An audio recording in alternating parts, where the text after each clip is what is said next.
법우님들, 보살님들, 오늘도 이렇게 귀한 인연으로 함께하게 되어 참으로 기쁩니다. 요즘 같은 추운 겨울, 밖을 나서면 매서운 바람이 얼굴을 스치고 손끝이 시려옵니다. 두꺼운 옷을 껴입어도 어딘가 모르게 냉기가 스며들어 몸이 움츠러듭니다. 그런데 불자님들, 더 추운 것은 바깥 날씨가 아니라 우리의 마음이 아닐까요? 세상을 살아가다 보면 때로는 차가운 말 한마디에 마음이 얼어붙기도 하고 예상치 못한 어려움 앞에서 가슴이 시려오기도 합니다.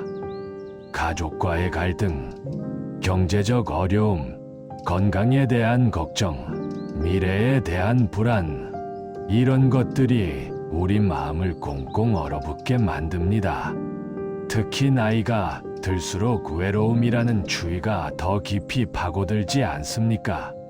자식들은 바쁘다며 연락도 뜸하고 오랜 친구들과도 점점 멀어지고 혼자 있는 시간이 많아지면서 마음이 점점 더 차갑게 식어갑니다. 아침에 눈을 떠도 하루가 무겁게 느껴지고 무엇을 해도 재미가 없고 이런 날들이 반복되면서 마음의 온기는 점점 사라져 갑니다. 그런 경험 있지 않으십니까? 겨울 추위는 봄이 오면 자연스럽게 물러가지만 마음의 추위는 그렇지 않습니다. 방치하면 점점 더 깊어지고 결국 우리 삶 전체를 얼어붙게 만듭니다. 그런데 법우님들, 부처님께서는 이미 2500년 전에 우리 마음을 따뜻하게 녹일 수 있는 방법을 가르쳐 주셨습니다. 오늘은 부처님의 지혜를 통해 추운 겨울, 우리 마음을 따뜻하게 녹이는 4가지 방법에 대해 말씀드리고자 합니다. 이 가르침들은 단순히 위로의 말씀이 아닙니다. 실제로 우리 일상에서 실천할 수 있는 구체적인 방법들입니다. 오늘 이 말씀을 듣고 나면 보살님들의 마음에도 따뜻한 봄 기운이 찾아올 것입니다. 그리고 그 따뜻함은 여러분 주변 사람들에게도 전해져서 이 추운 겨울을 함께 이겨낼 수 있는 힘이 될 것입니다. 자, 그럼 지금부터 부처님의 지혜로운 말씀 속으로 함께 들어가 보겠습니다. 마음을 편안히 하시고 귀 기울여 주시기 바랍니다. 첫 번째로 말씀드릴 것은 자비의 불씨를 지피는 것입니다. 법우님들, 혹시 이런 경험 해보셨습니까? 추운 겨울날 누군가 따뜻한 차 한 잔을 건네줄 때 그 순간 몸만 따뜻해지는 것이 아니라 마음까지 녹아내리는 느낌을 받으신 적 있으실 겁니다. 부처님께서 말씀하신 자비가 바로 그런 것입니다. 화엄경에 이런 구절이 있습니다. 일체 중생을 향한 자비심은 마치 큰 불과 같아서 모든 번뇌의 장작을 태워버린다고 하셨습니다. 여기서 중요한 것은 자비가 단순히 다른 사람을 불쌍히 여기는 감정이 아니라는 점입니다. 자비는 적극적으로 남의 고통을 덜어주고 기쁨을 주고자 하는 따뜻한 마음의 작용입니다. 그런데 불자님들, 우리는 종종 이 자비를 오해합니다. 자비는 남에게만 베푸는 것이라고 생각하는데 사실 자비는 자기 자신에게서부터 시작되어야 합니다. 대승기실론에서는 이렇게 말합니다. 먼저 자기 자신을 사랑할 줄 알아야 남을 사랑할 수 있다고 하셨습니다. 추운 겨울, 우리 마음이 차가워진 이유는 무엇일까요? 많은 경우 우리 자신에게 너무 가혹했기 때문입니다. 실수를 용서하지 못하고 부족함을 자책하고 늙어가는 모습을 받아들이지 못하고 이렇게 자기 자신을 차갑게 대하다 보니 마음이 얼어붙은 것입니다. 그러니 먼저 자기 자신에게 자비를 베풀어야 합니다. 아침에 일어나서 거울을 보며 이렇게 말씀해 보십시오. 오늘도 수고가 많습니다. 잘 살아오셨습니다. 충분히 잘하고 계십니다. 처음에는 어색하고 이상하게 느껴질 수 있습니다. 하지만 매일 반복하다 보면 점차 자기 자신을 따뜻하게 대하는 법을 배우게 됩니다. 부처님 당시에 이런 일화가 있습니다. 한 비구니가 자신의 못생긴 외모 때문에 늘 괴로워했습니다. 다른 비구니들과 비교하며 자신을 미워했고 그 마음이 너무 차갑고 고통스러웠습니다. 부처님께서 그 비구니를 부르셨습니다. 그리고 말씀하셨습니다. 내 몸이 내가 아니고 내 외모가 내가 아니며 진정한 너는 그 안에 있는 부처의 성품이라고 하셨습니다. 그 말씀을 듣고 비구니는 자신을 있는 그대로 받아들이기 시작했고 결국 깨달음을 얻었다고 합니다. 보살님들도 마찬가지입니다. 늙어가는 모습, 병든 몸, 경제적 어려움, 이런 것들이 진정한 나를 규정하는 것이 아닙니다. 그 모든 것을 있는 그대로 받아들이고 따뜻하게 보살피는 것, 그것이 자기 자비입니다. 그렇게 자기 자신에게 자비를 베풀다 보면 자연스럽게 남에게도 자비를 베풀 수 있게 됩니다. 길을 걷다가 마주치는 사람들에게 미소 지어 보십시오. 엘리베이터에서 만난 이웃에게 먼저 인사해 보십시오. 마트 계산대 직원에게 고맙다는 말을 건네보십시오. 이런 작은 자비의 행동들이 모여서 우리 마음을 따뜻하게 만듭니다. 법구경에 이런 말씀이 있습니다. 1000개의 촛불을 내 촛불로 켤 수 있지만 내 촛불의 수명이 줄어들지 않는다고 하셨습니다. 자비도 마찬가지입니다. 남에게 따뜻함을 베풀면 베풀수록 내 마음은 더 따뜻해집니다. 그러니 오늘부터 작은 자비를 실천해 보십시오. 혼자 사시는 이웃 어르신께 따뜻한 국 한 그릇 나눠드리는 것도 자비입니다. 길에서 넘어진 사람을 일으켜주는 것도 자비입니다. 전화로 안부를 묻는 것도 자비입니다. 이렇게 자비의 불씨를 지피다 보면 어느새 우리 마음 안에 큰 불길이 타올라 추위를 녹여줄 것입니다. 두 번째로 말씀드릴 것은 감사의 마음으로 마음의 온도를 높이는 것입니다. 법우님들, 추운 겨울을 더 춥게 만드는 것은 무엇일까요? 바로 불평과 불만입니다. 왜 나만 이렇게 힘들까? 왜 내 인생은 이 모양일까? 왜 자식들은 날 외면할까? 이런 생각들이 마음을 공게 얼립니다. 부처님께서는 증일암경에서 이렇게 말씀하셨습니다. 불만족하는 마음은 가난한 것이요, 만족하는 마음은 부유한 것이라고 하셨습니다.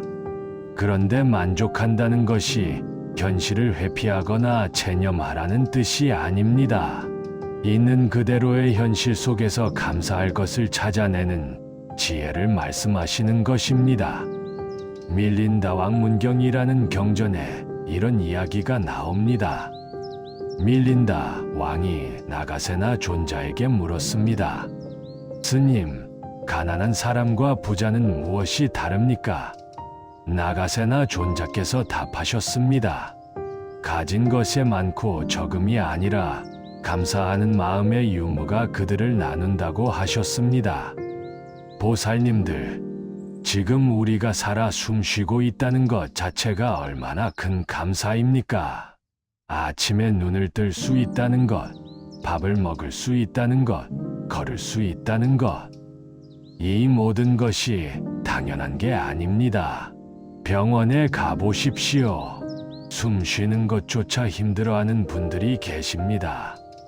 그분들에게는 우리가 당연하게 여기는 호흡 하나하나가 얼마나 간절한 것입니까? 그런데 우리는 이런 것들을 너무 당연하게 여기며 살아갑니다.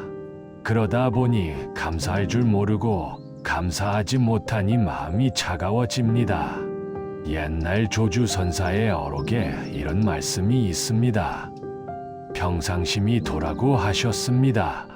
평상심, 즉 일상의 평범한 순간들 속에서 도를 발견하라는 말씀입니다. 아침에 마시는 따뜻한 물 한 잔, 햇살이 들어오는 창문, 이웃의 인사, 이런 평범한 것들 속에 감사가 있습니다. 실제로 감사 수행을 해보십시오.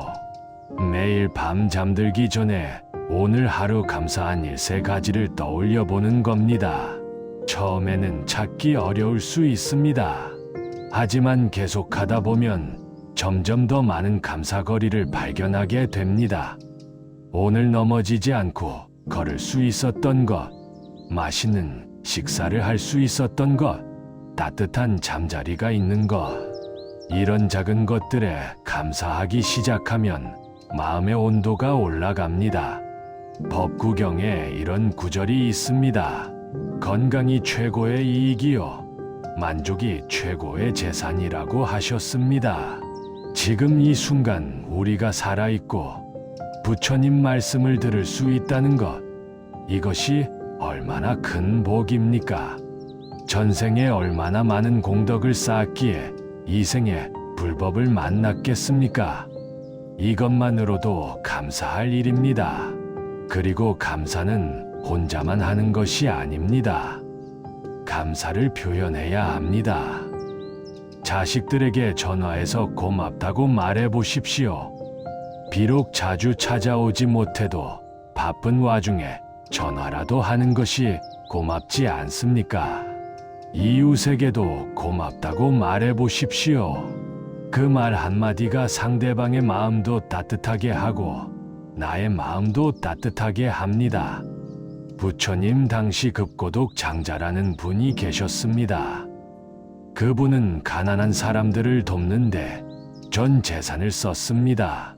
사람들이 물었습니다. 장자님, 당신은 왜 그렇게 베풉니까? 장자께서 답하셨습니다. 내가 베풀 수 있다는 것 자체가 감사한 일이기 때문이라고 하셨습니다. 베풀 능력이 있다는 것, 건강이 있다는 것, 여유가 있다는 것에 감사했던 겁니다. 우리도 마찬가지입니다.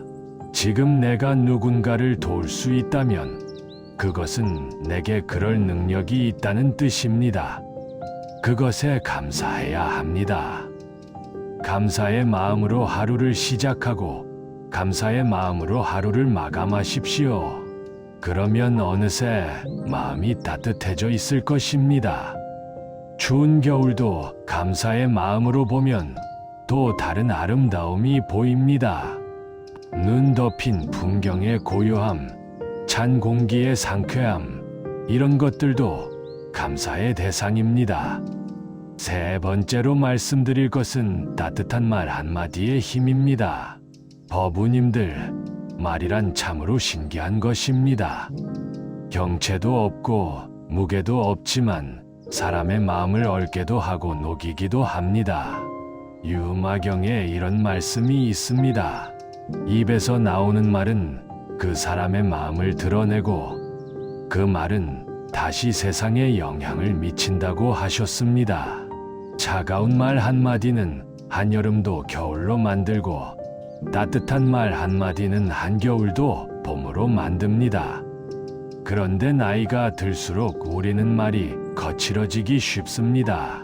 세상 살아온 세월이 길다 보니 불평도 많아지고 젊은 사람들이 이해가 안 되니 잔소리도 늘어납니다. 자식들에게, 며느리에게, 손주들에게 무심코 던진 말 한마디가 그들의 마음을 얼려버립니다. 그러면 그들도 우리를 피하게 되고 우리는 더 외로워지고 마음은 더 차가워집니다. 악순환입니다. 법구경에서 부처님께서 이렇게 말씀하셨습니다. 거친 말을 하면 거친 말로 돌아오고 부드러운 말을 하면 부드러운 말로 돌아온다고 하셨습니다. 인과의 법칙은 말에도 적용됩니다. 그러니 오늘부터 따뜻한 말을 하도록 노력해 보십시오. 자식에게 잔소리 대신 격려를 해보십시오. 왜 이것도 못하냐는 말 대신 힘들지, 수고한다는 말을 해보십시오. 며느리에게 트집 잡는 말 대신 고맙다는 말을 해보십시오. 손주에게 공부하라는 말 대신 건강하게 자라다오 하는 말을 해보십시오. 조주선사의 일화 중에 이런 이야기가 있습니다. 한 수자가 스님께 물었습니다. 어떻게 하면 깨달음을 얻을 수 있습니까? 조주선사께서는 답하지 않으시고 차나 한잔하게 하셨습니다. 그 부드러운 권유 한마디에 수자는 오히려 큰 깨달음을 얻었다고 합니다. 때로는 거창한 가르침보다 따뜻한 말 한마디가 더 큰 힘을 발휘합니다. 그리고 중요한 것은 말의 내용뿐만 아니라 말투입니다. 같은 말도 어떻게 하느냐에 따라 전혀 다르게 들립니다. 밥 먹었어. 이 말도 무심하게 하면 그냥 질문이지만 따뜻하게 하면 관심과 사랑이 됩니다. 목소리 톤을 부드럽게 하고 천천히 말하고 상대방을 바라보며 말하십시오. 그러면 같은 말도 훨씬 따뜻하게 전달됩니다. 대승기실론에서는 이렇게 말합니다. 몸과 말과 뜻이 하나가 되어야 진정한 수행이라고 하셨습니다. 따뜻한 말을 하되 그 마음도 진심으로 따뜻해야 합니다. 겉으로만 좋은 말을 하고 속으로는 딴 생각을 하면 상대방이 다 느낍니다. 그러니 진심으로 따뜻한 마음을 가지고 말하십시오. 요즘은 직접 만나기 어려워도 전화가 있고 문자가 있습니다. 오랜만에 친구에게 전화해서 안부를 물어보십시오.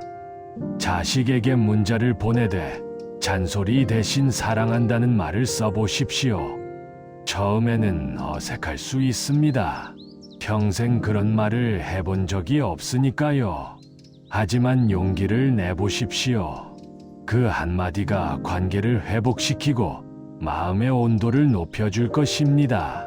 그리고 자기 자신에게도 따뜻한 말을 해야 합니다. 거울을 보며 자책하지 말고 격려하십시오.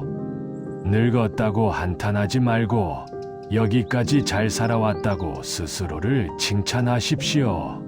부처님께서 열반경에서 말씀하셨습니다. 자기 자신을 등불로 삼고 자기 자신을 의지처로 삼으라고 하셨습니다. 자기 자신을 따뜻하게 대하는 것도 수행입니다. 매일 아침 이렇게 말해 보십시오. 오늘도 좋은 하루가 될 것입니다. 나는 충분히 가치 있는 사람입니다. 나는 사랑받을 자격이 있습니다. 이런 따뜻한 말들이 쌓여서 마음의 온기를 만듭니다. 그리고 그 온기는 자연스럽게 다른 사람들에게도 전해집니다. 따뜻한 말을 하는 사람 주변에는 사람들이 모입니다. 왜냐하면 모두가 따뜻함을 원하기 때문입니다. 네 번째로 말씀드릴 것은 지금 이 순간에 머무는 것입니다. 불자님들, 우리 마음이 차가워지는 가장 큰 이유가 무엇인지 아십니까? 바로 과거에 대한 후회와 미래에 대한 걱정 때문입니다. 과거를 돌아보며 그때 그렇게 하지 말걸, 왜 그랬을까 후회합니다. 미래를 생각하며 앞으로 어떻게 될까, 늙어서 누가 돌봐줄까 걱정합니다. 그러는 사이 정작 지금 이 순간은 놓쳐버립니다. 금강경에서 부처님께서 하신 가장 유명한 말씀 중 하나가 있습니다. 과거심 불가득, 현재심 불가득, 미래심 불가득. 과거 마음도 얻을 수 없고 현재 마음도 얻을 수 없고 미래 마음도 얻을 수 없다고 하셨습니다. 이 말씀의 깊은 뜻은 마음이란 본래 고정된 실체가 없으며 순간순간 변한다는 것입니다. 과거는 이미 지나갔고 미래는 아직 오지 않았으며 오직 지금 이 순간만이 진짜 우리의 것입니다. 그런데 우리는 이 소중한 현재를 과거와 미래에 대한 생각으로 허비합니다. 지금 이 순간 건강하고, 지금 이 순간 따뜻한 방에 있고, 지금 이 순간 부처님 말씀을 듣고 있는데 이것을 느끼지 못합니다. 그러니 마음이 차갑습니다. 정념경에 이런 말씀이 있습니다.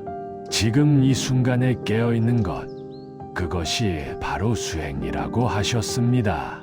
지금 이 순간 호흡을 느끼는 것, 지금 이 순간 발바닥이 땅에 닿는 감각을 느끼는 것, 지금 이 순간 따뜻한 차의 온기를 느끼는 것, 이것이 수행입니다. 실제로 해보십시오. 지금 이 순간 숨을 깊이 들이마셔 보십시오. 공기가 코를 통해 들어와 배를 채우는 것을 느껴보십시오. 그리고 천천히 내쉬면서 몸의 긴장이 풀리는 것을 느껴보십시오. 이것이 지금 이 순간에 머무는 것입니다. 과거도 미래도 아닌 지금 이 순간 나는 살아 숨쉬고 있습니다. 이것을 깊이 느낄 때 마음의 평화가 찾아옵니다. 그리고 그 평화가 따뜻함으로 변합니다. 위파사나 명상이라고 들어보셨을 겁니다. 지금 이 순간을 있는 그대로 관찰하는 수행법입니다. 걸을 때는 걷는 것만 알아차리고, 먹을 때는 먹는 것만 알아차리고, 설거지할 때는 설거지하는 것만 알아차립니다. 이렇게 현재에 온전히 머물 때 마음이 고요해지고 따뜻해집니다. 옛날 위산선사의 일화가 있습니다. 한 수자가 물었습니다. 어떤 것이 도입니까? 위산선사께서 답하셨습니다. 배고프면 밥 먹고 졸리면 자는 것이 도라고 하셨습니다. 너무 평범해서 오히려 깊은 말씀입니다. 지금 이 순간 하는 일에 온전히 집중하는 것, 그것이 도라는 뜻입니다. 보살님들, 차 한 잔을 마실 때도 현재에 머물 수 있습니다. 컵을 손에 들 때 그 온기를 느끼고, 차의 향을 맡고, 입에 넣었을 때 그 맛을 온전히 느껴보십시오. 그러면 그 순간 과거의 후회도 미래의 걱정도 사라집니다. 오직 지금 이 순간의 따뜻함만 남습니다. 걸을 때도 마찬가지입니다. 천천히 걸으면서 발이 땅에 닿는 감각을 느껴보십시오. 오른발, 왼발 하나하나 알아차리며 걸으십시오. 그러면 걷기가 명상이 됩니다. 대념처경에서 부처님께서 가르쳐 주신 방법입니다. 숨 쉴 때도 마찬가지입니다. 들숨에 들숨을 알고 날숨에 날숨을 압니다. 길게 들이쉴 때 길게 들이쉼을 알고 짧게 들이쉴 때 짧게 들이쉼을 압니다. 이렇게 호흡에 집중하면 마음이 현재로 돌아옵니다. 그리고 현재로 돌아온 마음은 평화롭고 따뜻합니다. 밤에 잠들기 전에도 이 수행을 해보십시오. 하루 동안의 일들을 떠올리며 후회하거나 걱정하지 말고 지금 이 순간 따뜻한 이불 속에 누워있음을 느껴보십시오. 베개에 닿은 머리의 감촉, 이불의 포근함, 이런 것들을 하나하나 느껴보십시오. 그러면 편안하게 잠들 수 있습니다. 아침에 일어날 때도 마찬가지입니다. 일어나자마자 오늘 할 일들을 걱정하지 말고 지금 이 순간 눈을 뜰 수 있음에 감사하십시오. 몸을 천천히 일으키면서 각 부분의 감각을 느껴보십시오. 이렇게 하루를 시작하면 하루 전체가 달라집니다. 법구경에 이런 말씀이 있습니다. 과거를 쫓지 말고 미래를 바라지 말라. 과거는 이미 지나갔고 미래는 아직 오지 않았으니 오직 현재의 일을 현재에 관찰하라고 하셨습니다. 지금 이 순간에 온전히 머무는 것, 이것이 마음을 따뜻하게 하는 가장 확실한 방법입니다. 왜냐하면 지금 이 순간은 언제나 완벽하기 때문입니다. 과거의 실수도 미래의 걱정도 지금 이 순간에는 존재하지 않습니다. 오직 지금 이 순간에 생생한 산만이 있을 뿐입니다. 이것을 깨달을 때 마음은 저절로 따뜻해집니다. 법우님들, 보살님들, 오늘 말씀드린 4가지를 다시 정리해 보겠습니다. 첫째, 자비의 불씨를 지피는 것입니다. 자기 자신에게 먼저 자비를 베풀고 그 따뜻함을 다른 사람들에게 나누는 것입니다. 둘째, 감사의 마음으로 마음의 온도를 높이는 것입니다. 작은 것에도 감사하고 그 감사를 표현하는 것입니다. 셋째, 따뜻한 말 한마디의 힘을 활용하는 것입니다. 다른 사람에게도 자기 자신에게도 따뜻한 말을 건네는 것입니다. 넷째, 지금 이 순간에 머무는 것입니다. 과거와 미래가 아닌 현재의 순간을 온전히 느끼고 살아가는 것입니다. 이 4가지는 모두 우리가 일상에서 바로 실천할 수 있는 것들입니다. 거창한 수행이나 특별한 능력이 필요한 것이 아닙니다. 지금 이 순간부터 시작할 수 있습니다. 오늘 이 말씀을 듣고 나서 집에 돌아가시면 하나씩 실천해 보십시오. 자기 자신에게 따뜻한 말 한마디를 건네 보십시오. 오늘 하루 감사한 일 3가지를 떠올려 보십시오. 가족에게 전화해서 따뜻한 말을 전해 보십시오. 자기 전의 호흡에 집중하며 지금 이 순간을 느껴보십시오. 이렇게 하나씩 실천하다 보면 어느새 마음이 따뜻해져 있을 것입니다. 그리고 그 따뜻함은 주변 사람들에게도 전해질 것입니다. 부처님께서 열반하실 때 남기신 마지막 말씀이 있습니다. 모든 것은 변하니 게을리하지 말고 정진하라고 하셨습니다. 추운 겨울도 언젠가는 지나갑니다. 하지만 우리가 마음의 따뜻함을 키워놓으면 어떤 계절이 와도 두렵지 않습니다. 오늘 말씀드린 것들을 꾸준히 실천하시기 바랍니다. 부처님의 가르침은 머리로만 아는 것이 아니라 몸으로 실천해야 진가를 발휘합니다. 오늘 이 법문이 법우님들의 마음에 작은 불씨라도 지펴드렸기를 바랍니다. 그 불씨가 점점 커져서 큰 불길이 되어 이 추운 겨울을 따뜻하게 녹여주기를 간절히 기원합니다. 이 공덕이 모든 중생에게 회양되어 모두가 따뜻한 마음으로 행복하게 살아가기를 발원합니다. 오늘 말씀이 도움이 되셨다면 좋아요 버튼을 눌러주시고 댓글로 여러분의 생각도 나눠주시기 바랍니다. 다음 시간에도 부처님의 지혜로운 가르침으로 찾아뵙겠습니다. 나무아미타불 관세음보살, 모든 불자님들, 법우님들, 보살님들께 부처님의 자비와 가피가 함께 하시기를 기원합니다. 건강하시고 평안하십시오.